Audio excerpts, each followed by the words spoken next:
Hey everybody, John with Owl, and this is the B2 Pro. Today's video is all about installing the B2 Pro on your VS30 Sprinter.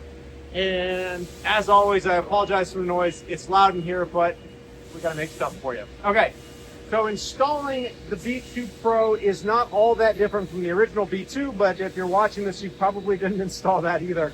So if you're new to the B2, it's fairly easy to install. We've got these hinges here, which I will show off.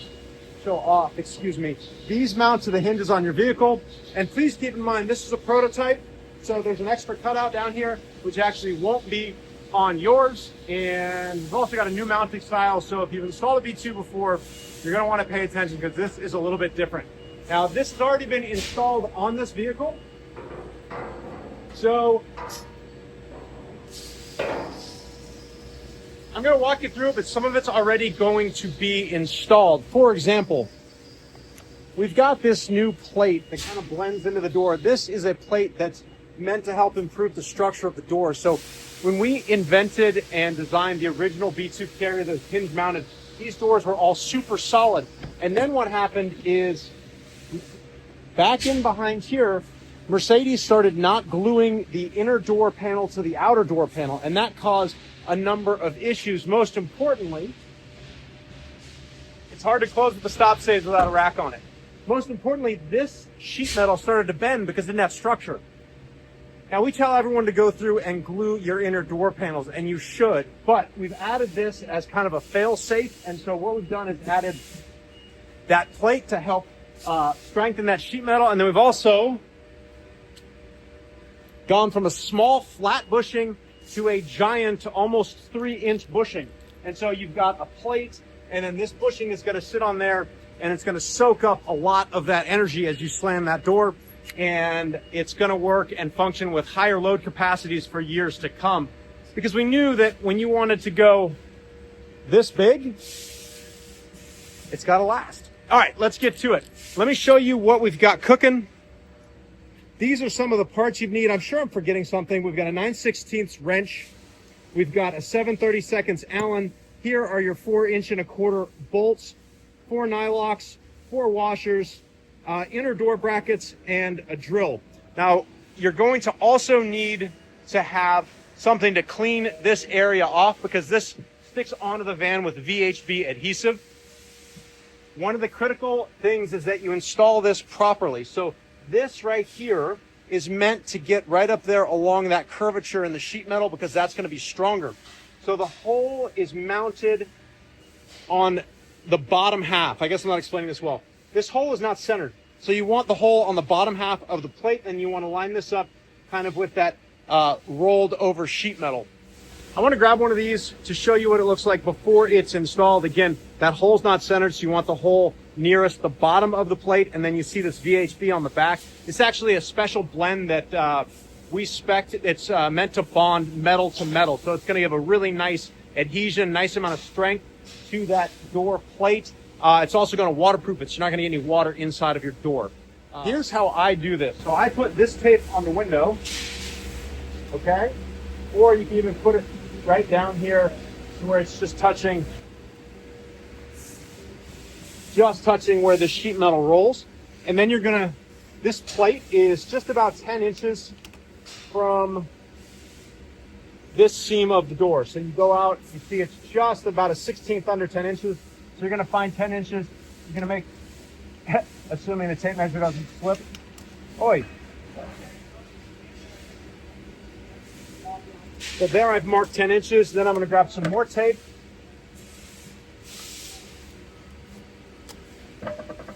And theoretically, assuming this bracket wasn't here, I could take that tape, lay it on that 10-inch line or just below it, okay? And then you're going to want to square the top of the bracket. You're going to want to square the top of the bracket with this seam, not seam, but kind of rolled over sheet metal. And then you want to have it at 10 inches. And then once you're ready to go, you peel this VHB backer. You would line up the edges with the rolled edge and the tape. Look to make sure it's flat. If you're on flat ground, you can even use a level, but really you should just be able to line it up here. And arguably, it's never going to be seen. So even if it's a little bit out of level, it really doesn't matter. The only thing you want to worry about is you don't get it really cockeyed and it moves the hole over. but as long as you're pretty close to level here, you'll be fine for the installation. So peel the back, stick this on, and then we get the drill. I drill this with a plate on the door because this is aluminum and it doesn't really matter if you nick the powder coat on the inside. And then what I do is I hit this with rust reformer to cover that exposed sheet metal on the inside. So you get a drill bit that just fits inside that hole in the plate. And then before we drill through, we're going to pop off that inner panel. These panels are quite easy to get off. They've got some magnetic mounts up here that you pull off, and then as you pull around here, you're going to pop these little, they're basically just plastic pop rivets. What I like to do is pop a top corner and then get my hands there to kind of pop all these rivets around this door handle. And then you're going to take this, once you get kind of all the different pop, see how it's kind of popping off this handle here?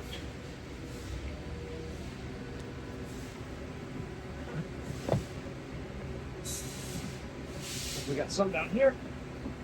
All right, then you're going to rotate it. And it's harder because I already have the stop stays installed down here, so normally it's easier. You're going to rotate this and pull out and rotate to get it around that handle.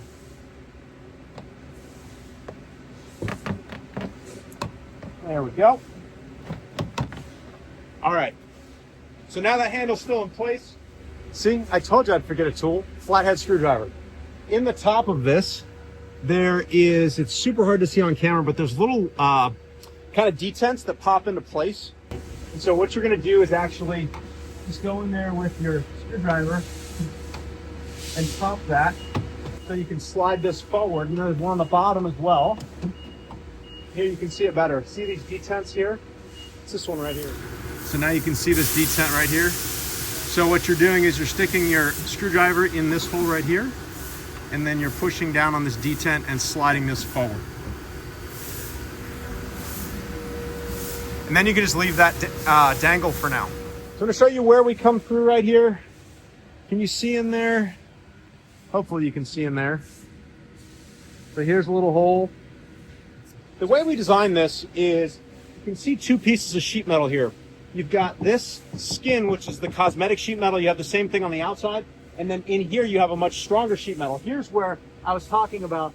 This is where it's often not glued, are these panels. So you want to pull on this, make sure all these side panels are all glued because they're oftentimes not glued. If they're not glued, I would take the time to glue them before you install the carrier. It's a pain, I know, it's not our fault, but you need a door with a structure to support a B2.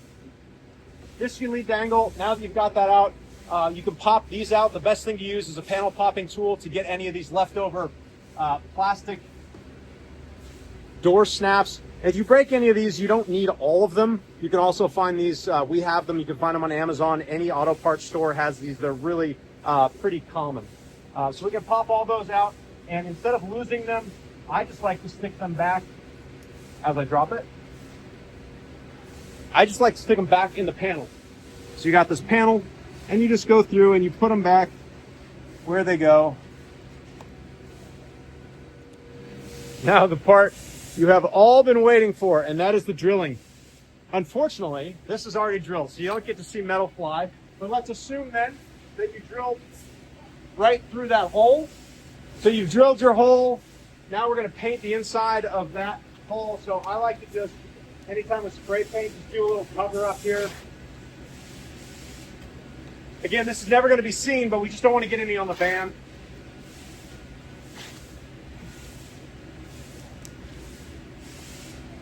What this is doing is protecting that steel that's now raw because you drilled a hole. And that's just going to keep it from rusting over time. Now here's where I want to talk to you a little bit about drill versus no drill. Nobody likes to drill on a vehicle. I get it. We invented all this stuff. My first carrier was no drill. With the VS30, we've tested every permutation, and the no drill is not as strong as the drill. And we're all about what is best for the long term. So people may be tempted by no drill solutions, but they actually take longer to install, and they're actually prone to cracking, catastrophically failing, and falling off the vehicle. So if you're watching this video, you made the right choice. And even if you don't buy Owl,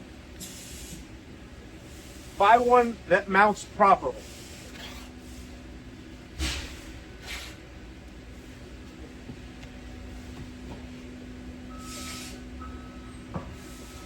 Whatever paint you use, shake it up really, really well. What I like about this Rust-Oleum Rust Reformer, if you've watched any of my videos, you know I'm a huge fan.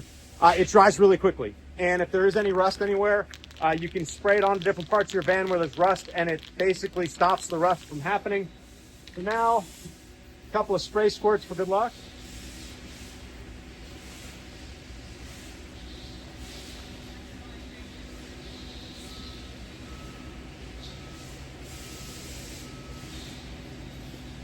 And make sure you kind of get right, left, top, and down, because you want to coat all that metal.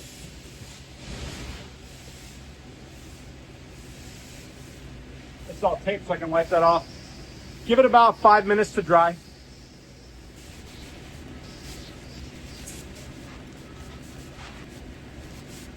So we didn't even tape that off very precisely. You can see there's just a touch of overspray. You can even wipe this off with your hands if you want. But again, that's going to be totally covered because we're going to have this bushing, this big old monster bushing that's going to soak up all the slamming of the doors. That's going to go right there. So you see how, look at all that cushion. When you tighten this down, don't crush the bushing. Springs don't work if they're collapsed. This is essentially a rubber spring. So you want to have the bushing snug, but not crushed. It shouldn't be bowing out in the middle at all. Okay, quick update. We've got the plate installed. We've got the inner door panel off. We've got the hole painted. It is time to get the inner door brackets. So what I've got here is 2 inner door brackets. We call these owl eyes. Do I look like Harry Potter? Oi, I'm Harry Potter. Sorry. You have to watch the video because it's an install video, so I can make stupid jokes and you're captive. This is the bottom hinge plate. Now you must have 180 hinges. 270 hinges open up all the way. Now the reason you need 180 hinges is because they have these holes in them. It's not just because the doors go all the way open. Someone asked, hey, if I install the stop stays, do I still need to switch to 180 hinges? You do. So you need 180 hinges because that's how these mount. And there's actually other reasons too, but I won't bore you with trying to articulate it. See, that was an opening joke because the 270s God, it's bad news. These owl eyes, you basically just drop 2 of these bolts into it, and you just leave that loose for right now. This inner door plate for the bottom door is going to go like this. Opposite of the door plate, the hole that is nearest the edge is going to go up and to the left. And you're just going to put your bolts through it again. And I like to get my tools ready. I'm going to take you, look at this as advanced videography. I got a 50-50 shot. So I just got my tools. I got a 9/16 wrench. I've got a 7/32 Allen. And then I've got, can I do this without dropping them? I've got nylocks and washers. Now the first one I'm going to put on is not going to have a washer because we're just going to use it to hold the B2 in place because I'm doing this solo. If you have a friend, much, much easier. For me, I like to do things the hard way, so I'm going to do it by myself.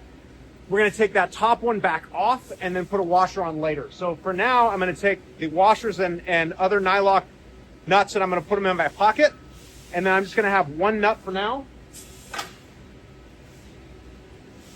I'm going to grab this beast. Again, this is actually a fair amount heavier than the original B2. So I do recommend, unless you feel like getting a hernia for the likes, like me, I do recommend that you get a friend. See if I can give you a better angle. Maybe my master videography skills were not what they were. So you can see those 2 bolts hanging out there. We're going to try to mount this without knocking them off. So we only really got to get one. Oh, bummer. All right, so we still got one. So I'm kind of supporting the bottom of the rack with my hip. Got that one in. Now I can kind of rest it on the bolt so it doesn't go anywhere. All right, so now we got that one in. So we got the top one in. You saw that one of the bolts fell out, but we kept one in. And we've got the one nut holding it. Now, what I'm going to do is lift the rack, and I still got the 2 bottom bolts. And I'm just going to push those through. So we got the top one in. You saw that one of the bolts fell out, but we kept one in. And we've got the one nut holding it. Now, what I'm going to do is lift the rack, and I still got the 2 bottom bolts. And I'm just gonna push those through. So all we did was we held this up and we slid those bolts in, and you see a little bit of adjustability. And the reason we do that is so that you don't have to be super precise with where you drill your hole. You can be off by a little bit and it still works. So now we got everything kind of set up. We'll come in tight, and we're just gonna put a washer and a nut, and we're just gonna tighten them down loosely. Washer and a nut.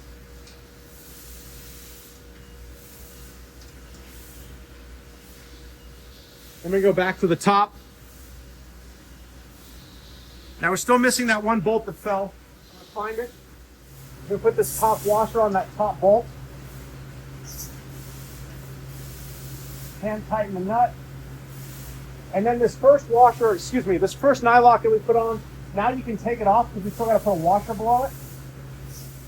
Sometimes I'm just using my hip on the bottom to raise and lower the rack. Just use my leg. So now we've got all 4 bolts and nuts on. So at this point, we have all 4 bolts, washers, and nuts installed, but everything is still loose, so I can move it. So now we're going to put the bushing in the 3rd mount. Now we're going to do the high-end videography. So now it's time for this big mamma jamma. So this is going to go between this plate right here, and again, this cutout is not going to exist. So we have a plate in there. It's a little bit sunny. See the hole that's slotted? So what you're going to do is you're going to take this bushing, and this bushing was designed with multiple uses in mind. So disregard the direction. There is a kind of metal washer in there. Disregard it. You can use this either direction. So what you're going to do is you're going to slip this bushing in between the two. You're going to put a washer on both sides. So one on this side of the bolt. Then you're going to stick it in that hole. Hopefully you can see that. And I'm going to lift the rack up and down while I push that bolt through. So now we're all the way through. You can see what that looks like, how clean that is. And all this gets covered up once you install a box. So now we're going to need another washer, our wrench, and an Allen. One thing I want to touch on here is we have this big hole here where a wiper motor can be installed. Most of the vans have this hole. If you don't have this hole, you can typically gain access from this little slot here. And worst case scenario, if you really can't get in there with the tools, which you can because I can feel the bolt right there, you can simply put a drill bit through, tap, tap with a hammer, and it'll make a little point here, and you can drill a hole there for access. But you really shouldn't need to do that. I'm not a fan of drilling holes if you don't need it. The first thing I'm going to do is grab my washer, and I'm going to reach my hand in here. I'm going to hold the bolt with my other hand, and then I've already got a bunch of insulation in here. Save yourself some time and trouble. If you don't have insulation in here, 1, now's a good time to do it. 2, you can put a rag or a blanket or a paper towel or something below it, because unless you have the world's most dexterous fingers, you're probably going to drop the washer once or twice. All right, can I do it? Oh, first try Jones. Don't worry, folks, I'm a professional. Now we got the nut. Where are my tools? I'm going to grab this, and actually I need an extension. If we're keeping a tally, that is the second tool I've forgotten, an extension for the ratchet. So I'm going to stick this in the bolt just to hold it from falling out. Then I'm going to take this nut again, and what I like to do is I put it in between 2 fingers so I can reach in there, and then I don't turn the nut. I set the nut on the end of the bolt, and then I slowly turn the other end. So I basically get it so that I'm putting light pressure on the nut, and I'm just turning by hand the bolts on the other side until I can spin the nut on. That's just what I find easiest. You can do it however you like. Now that I've gotten that on, open-ended 9/16, you reach in there with my big meat paws. Let me give you a better shot here. All right, so hopefully you can see that bolt.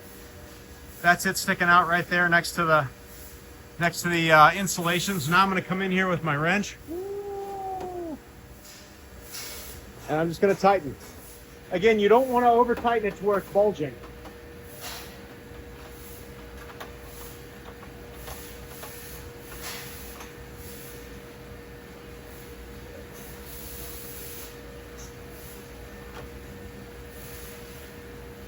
See, that's got a little bit of movement. That's fine because it's up-down movement. So now we're going to tighten the bolts on the hinges. For this, you got a couple options. You can use your open-ended ratchet with your Allen that you had before. You can grab a second ratchet, which I find a little bit easier. So I'm going to stick this one with the Allen head on it all the way through for the top one. And then I'm just going to tighten a little bit of slop in it.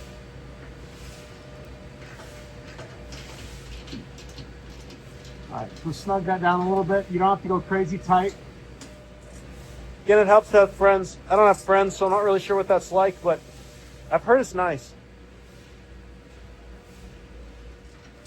Now's when you grab the neighbor and you offer him a couple, or her, a couple of cold ones to help you. You want to tighten these to roughly 25 foot-pounds. And then you want to bounce back and forth between the two, because anytime you've got two bolts, you've got the opportunity as one tightens for the other one to become a little loose.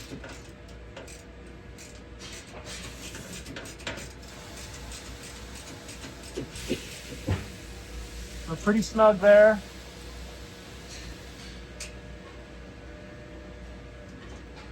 Then I'm going to go back and hit the bottom one again.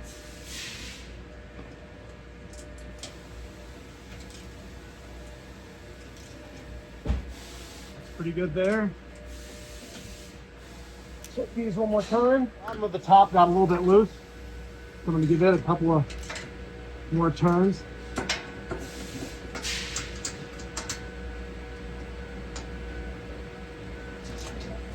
All right. At this point, you should be feeling pretty good about yourself because the hard part's over. Not really that there really is a hard part. It's actually kind of a fun DIY because it's not that complicated, but it's pretty satisfying. So at this point, we've got this bushing. It's not mobile at all anymore, so we snugged this down, but we didn't crank on it. And this should, we can test it now. And that should be rock solid, which it is. See, I always wanted to risk my life. I was at least 1.5 inches off the ground there. Look how good that looks. It's gonna look even better without that second notch. I hate it that we have that second notch there right now. We were trying something out, prototyping, and it was unnecessary. That's why we have this. But look how good this looks. Look at this, just like acres and acres of space. Still follows the contours of the van, so it looks really, really good and clean. Looks great next to the ladder tire. Have I mentioned that I like this? All right, almost done. That's ready. If you need to install anything on it, you've got ample space to reach in behind. You just got to reinstall this handle and the door. So I noticed I got one clip left. I have a tool to pop these, but you can also use a screwdriver. Whatever tool you're using to pop these out, you want to go under the bottom one. See how this one's a little bit broken, but you have 1, 2, 3. You want to go under the bottom one. If you go under a higher one, it'll just break off. Now's a good time, if you haven't insulated, to insulate. If you have insulation, move it back around so it covers everything up. All right, and then this thing, I just tucked it inside the door for now. This is going to pass through this panel. So now what we're going to do is take this, we're going to pass this handle through, get it above the stop stays. There we go. Again, you probably won't have stop stays installed already. Then you just want to come in here on the side and make sure you're lined up before you start pushing anything in. You can kind of see the plastic rivets and the holes. Finger. And once you get that, you should be able to kind of go around the horn, popping these in. Should be pretty tight. Last thing, this. Really, really easy once you're done. Stick these guides right here and here into those slots like that. So see how it's got the gap right there? So now I'm seated, and then I just press towards the latch and it's locked into place. All good. How's she function? Look at that. Job done. I hope you enjoyed this video of the installation of the B2Pro. I forgot to mention in the very beginning, this is also the same installation for the B2 Classic. It is the same mounting style. It's just a different size. If you have any questions, we can certainly help with the install. If you don't want to do the install yourself, we have professional installation centers all over, mostly the western half of the country, but hopefully by the time you watch this video, it'll be all over the country, if not the world. We can get you sorted if you don't want to do it yourself, but I encourage you to try to tackle the DIY yourself. Any questions, reach out to support. You can call us, you can email us, and we'll get you taken care of. Happy adventures.